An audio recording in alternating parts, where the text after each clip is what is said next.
ನಮಸ್ಕಾರ. ಒಂಥರ ಹಿಂದೆಲ್ಲ ಈ ಏನಾದರೂ ಟೈಫಾಯ್ಡ್ ಎಲ್ಲ ಆದರೆ ಅದು ರಿಲ್ಯಾಕ್ಸ್ ಆಗ್ತು ಅಂತಿರ್ತದೆ. ಟೈಫಾಯ್ಡ್ ರಿಲ್ಯಾಕ್ಸ್ ಆಯಿತು, ಇದು ರಿಲ್ಯಾಕ್ಸ್ ಆಯಿತು ಅಂತ ಒಂಥರ ಮುಂಗಾರು ಮಳೆ ರಿಲ್ಯಾಕ್ಸ್ ಆಗೋ ಥರ ನನಗೆ ಅನಿಸ್ತಾ ಇದೆ. ಯಾಕಂದರೆ ಕೃಷ್ಣಪ್ಪನವರು ಇದ್ದಾರೆ, ಎಲ್ಲ ಬಹುತೇಕ ಹೆಚ್ಚಿನ ಒಂದು ಮುಂಗಾರು ಮಳೆ ಟೀಮಿನ ಜನರನ್ನ ಮತ್ತೆ ಕಂಡಿದ್ರು ನಿಲ್ಲಿಸುವಂತಹ ಒಂದು ಸಂಜೆ ಇದು. ಬೇಂದ್ರೆ ಒಂದ್ ಕಡೆ ಒಂದು ಮಾತು ಹೇಳ್ತಾರೆ, ಹಸಿದವನ ಮುಂದೆ ಅನ್ನ ಇಡಬೇಕು, ಪಾಕಶಾಸ್ತ್ರದ ಪುಸ್ತಕವನ್ನಲ್ಲ ಅಂತ. ಹೀಗಾಗಿ ನಾವು ಅದ್ರ ಬಗ್ಗೆ ಮಾತಾಡೋಷ್ಟು ಅದು ಪಾಕಶಾಸ್ತ್ರದ ಪುಸ್ತಕ ಇಟ್ಟಂಗಾಗುತ್ತೆ. ಅನ್ನ ತಯಾರಾಗ್ತಾ ಇದೆ, ಅದರ ಪರಿಮಳ ನಮ್ಮ ಹಸಿವನ್ನು ಹೆಚ್ಚು ಮಾಡಲಿ ಅಂತ ನನಗೆ ಹಾರೈಸ್ತೀನಿ. ಆಮೇಲೆ ಕೃಷ್ಣಪ್ಪನವ್ರು ಇದ್ದಾರೆ, ಅವ್ರು ಇನ್ನೂ ಸಿನಿಮಾ ಮಾಡೋದ್ರಲ್ಲಿ ಆಸಕ್ತಿಯನ್ನು ಇಟ್ಕೊಂಡಿದ್ದಾರೆ ಅನ್ನೋದೇ ಒಂದು ಕನ್ನಡ ಚಿತ್ರರಂಗಕ್ಕೆ ಒಂದು ದೊಡ್ಡ ವಿಷಯ. ಯಾಕಂದ್ರೆ ಅದೊಂದು ಅವರಿಂದ ಆದ ಒಂದು ದೊಡ್ಡ ಮಧುರವಾದಂತಹ ವಾಂತರ ಮುಂಗಾರು ಮಳೆಯಿಂದ ಅಮೂಲ್ಯವಾದದ್ದು. ಈಗಲೂ ನನಗೆ ಎಲ್ಲಿ ಹೋದ್ರು ಕೂಡ ಮಹಿಳೆಯರು ಸಿಗ್ತಾರೆ, ಜೊತೆಗೆ ಒಬ್ಬ ಹುಡುಗಿರ್ತಾನೆ, ಸರ್ ನಿಮ್ಮ ಮುಂಗಾರು ಮಳೆ ನೋಡಿದಾಗ ಇವು ನನ್ನ ಹೊಟ್ಟೆಯಲ್ಲಿದ್ದ ಅಂದ್ರೆ. ಆಮೇಲೆ ಕೆಲವರು ಸರ್ ನನಗೆ ಇಂಜಿನಿಯರಿಂಗ್ ಅಡ್ಮಿಷನ್ ಆದ ದಿವಸ ನಾನು ಮುಂಗಾರು ಮಳೆ ನೋಡಿದ್ದೆ ಅಂತಾರೆ. ಅಂದ್ರೆ ಒಂದು ತಲೆಮಾರಿನ ನಾನಾ ಹಂತದ ನೆನಪುಗಳ ಕೋಶದ ಒಂದು ಸಾಕ್ಷಿ ಪ್ರಜ್ಞೆಯಾಗಿ ಮುಂಗಾರು ಮಳೆ ಇನ್ನೂ ಇದೆ. ಹೀಗಾಗಿ ಮತ್ತೆ ನಾವು ಎಷ್ಟೇ ಅದರ ನಂತರ 200 ಹಾಡು ಬರೆದಿದ್ದೀನಿ ನಾನು, ಆದ್ರೂ ನೀವೇನೇ ಹೇಳಿ ಸರ್ ನಿಮ್ದು ಮುಂಗಾರು ಮಳೆ ಅಂತಾನೆ. ಅಂದ್ರೆ ಅದೊಂದು ರೀತಿ ಒಂದು ಲ್ಯಾಂಡ್ ಮಾರ್ಕ್ ಇನ್ ಡಿಫರೆಂಟ್ ವೇ. ಮತ್ತು ಯಾವ ತರ ಆದ ಚಿತ್ರ ಅನ್ನೋದು ಇನ್ನೂ ನಮ್ಮ ನೆನಪಿದೆ. ಅಂದ್ರೆ ಒಂಥರ ಮನೆಯಲ್ಲಿ ಸ್ವಲ್ಪನೇ ಏನೋ ತೆಂಗಿನಕಾಯಿ ಇರುತ್ತೆ, 2 ಹಸಿಮೆಣಸು ಇರುತ್ತೆ, ಒಂದು ಶುಂಠಿ ಇರುತ್ತೆ, ಅದರಲ್ಲೇ ಏನೋ ಅತಿಥಿಗಳು ಬಂದ್ರು ಅಂತ ಅವಸರದಲ್ಲಿ ಒಂದು ಕಲಸಿ ಒಂದು ಅವಲಕ್ಕಿ ಮಾಡಿದಾಗ ಅದೊಂದು ರುಚಿ ಇರುತ್ತೆ. ಆ ಥರದ ಒಂದು ಅದ್ಭುತವಾದ ಒಂದು ಕ್ವಾಲಿಟಿ ಇದ್ದಂತ ಮತ್ತು ಯೋಗರಾಜ್ ಭಟ್ರಿಗೆ ಒಂದು ಹೊಸ ಒಂದು ರೆಕ್ಕೆ ಕೊಟ್ಟಂತ ಚಿತ್ರ. ಸೊ ಈ ಚಿತ್ರದ ಬಗ್ಗೆ ನನಗೂ ಕೂಡ ಅಷ್ಟು ಖುಷಿ ಇದೆ. ಆಮೇಲೆ ಯಾವಾಗಲೂ ಯೋಗರಾಜರು ಯಾವುದೇ ಚಿತ್ರ ಇರಲಿ, ಅವರ ಮೊದಲು ಅವರಿಗೆ ಚಿತ್ರ ಮಾಡಬೇಕು ಏನು ಅನ್ನೋದು ಕೊನೆ ತನಕ ಒಂದು ರೀತಿ ಬೌನ್ಸಿಂಗ್ ಬೋರ್ಡ್ ಥರ, ನಾನು ಪಂಚ್ ಬ್ಯಾಗ್ ಥರ ಅಥವಾ ಬೌನ್ಸಿಂಗ್ ಬೋರ್ಡ್ ಥರ ಇರ್ತೀನಿ ಒಂದು ಜೊತೆಗೆ. ಹೀಗಾಗಿ ನನಗೆ ಬಹಳ ಖುಷಿ ಇದೆ. ಈ ಚಿತ್ರದಲ್ಲಿ ಹೊಸ ಮುಖಗಳು ಬಂದಿವೆ, ಹೊಸ ಮುಖ ಬೇರೆ, ಸುಮುಖ ಬೇರೆ. ಹೀಗಾಗಿ ತುಂಬಾ ಖುಷಿ ನನಗೆ ಅವನ ಬಗ್ಗೆ. ಇನ್ಫ್ಯಾಕ್ಟ್ ಅವನನ್ನು ಅವರು ಕಾಸ್ಟ್ ಮಾಡೋ ದಿವಸ ಅದೇನೋ ಗೊತ್ತಿಲ್ಲ, ಅದೇ ದಿವಸ ಬೆಳಿಗ್ಗೆ ನನಗೆ ಇವನು ನೆನಪಾಗಿತ್ತು. ಯಾಕಂದ್ರೆ ಇವನ ಮರಾಠಿ ಚಿತ್ರದ ಹಿನ್ನೆಲೆ ನನಗೆ ಗೊತ್ತು. ಆಮೇಲೆ ಏನೋ ಅವನನ್ನು ಬಹಳ ದಿವಸ ನೋಡ್ತಾ ಇದ್ದೆ, ಬಾಂಬೆಲಿ ಭೇಟಿಯಾಗಿದ್ದೆ. ಸೊ ಆವಾಗ ನಾನು ಅವರಿಗೆ ಸುಮುಖನ ಬಗ್ಗೆ ಹೇಳೋಣ ಅಂತ ಅನ್ಕೋತಿದ್ದಾಗ ನಾನು ಹೇಳೋ ಮೊದಲು ಅವರೇ ಹೇಳಿದರು, ನಾನೊಬ್ಬ ಒಳ್ಳೆ ಹುಡುಗನ ಗೊತ್ತು ಮಾಡಿದ್ದೀನಿ ಅಂತ ಹೇಳಿದ್ರು. ಸೊ ಆ ಒಂದು ಕಾಕತಾಳೀಯ ಕೂಡ ಬಹಳ ಖುಷಿಯಾಗಿ ಕೊಡುವಂಥದ್ದಿತ್ತು. ಇನ್ನು ಹರಿ ಬಗ್ಗೆ ನಾನು ಏನು ಹೇಳಿ ಬೇಡಲ್ಲ.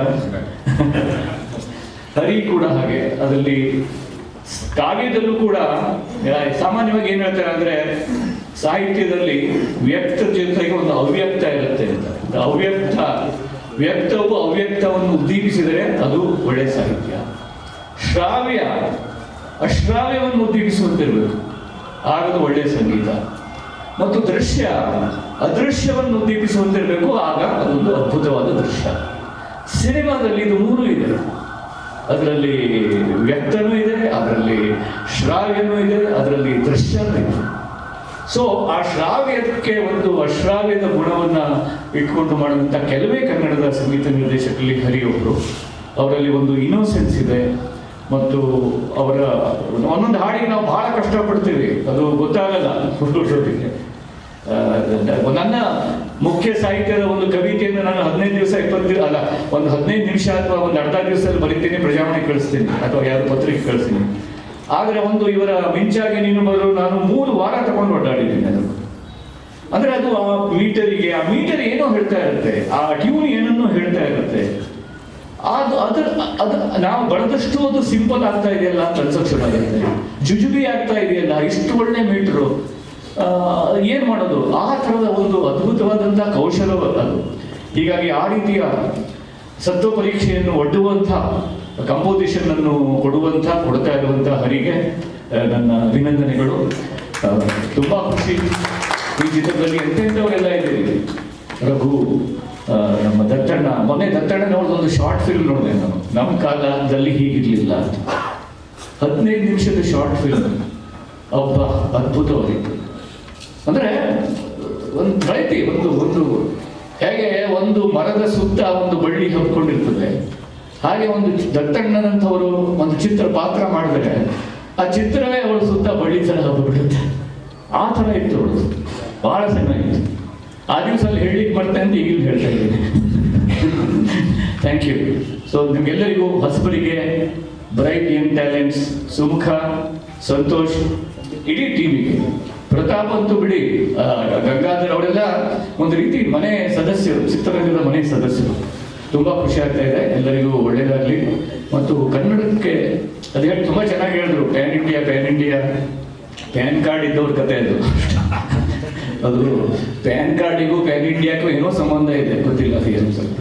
ಸೊ ಪ್ಯಾನ್ ಇಂಡಿಯಾ ಅಲ್ಲ, ನಮ್ಮ ಕನ್ನಡದ ಚಿತ್ರ ಯಾವುದೇ ಸಿನಿಮಾ ಪೋಸ್ಟರು, ದೊಡ್ಡ ಪೋಸ್ಟರು, ಅದು ಯಾವ ಭಾಷೆದು ಅಂತಾನೆ ಗೊತ್ತಾಗ್ತಿರೋದು. ಯಾವುದೋ ಒಂದು ಭಾಷೆದು ಒಂದು ಮುಖ, 4 ಭಾಷೆ 4 ಮುಖಗಳ ಪೋಸ್ಟರ್ ಕಾಣ್ತಾ ಇರ್ತದೆ. ಆಮೇಲೆ ನೋಡೋಣ ಅಂತ ಅನ್ಸಿರುತ್ತೆ. ನಮ್ಗೆ ಗೊತ್ತಿರೋದೇನೋ ಒಂದು ಐಡೆಂಟಿಫೈಯಿಂಗ್ ಕನೆಕ್ಷನ್ ಇದ್ರೆ, ಓ ಇದು ನಮ್ದು, ಇದು ನೋಡ್ಬೋದಲ್ಲ ಅಂತ ನಮಗೆ ಏನೋ ಸಮ್ ಕನೆಕ್ಷನ್ ಅಂದರೆ ಬಂತು, ಇದು ನಮ್ದು ಕನ್ನಡದ್ದು ಅಂತ ಅನಿಸುತ್ತೆ. ಈ ರೀತಿ ಈ ಅಚ್ಚ ಕನ್ನಡದ ಚಿತ್ರ ಹೆಚ್ಚು ಜನರನ್ನ ಸೆಳೆಯಲಿ. ಯಾಕಂದ್ರೆ ಕನ್ನಡದಲ್ಲಿ ಅದ್ಭುತವಾದ ಸಿನಿಮಾಗಳು ಬರ್ತಾ ಇವೆ.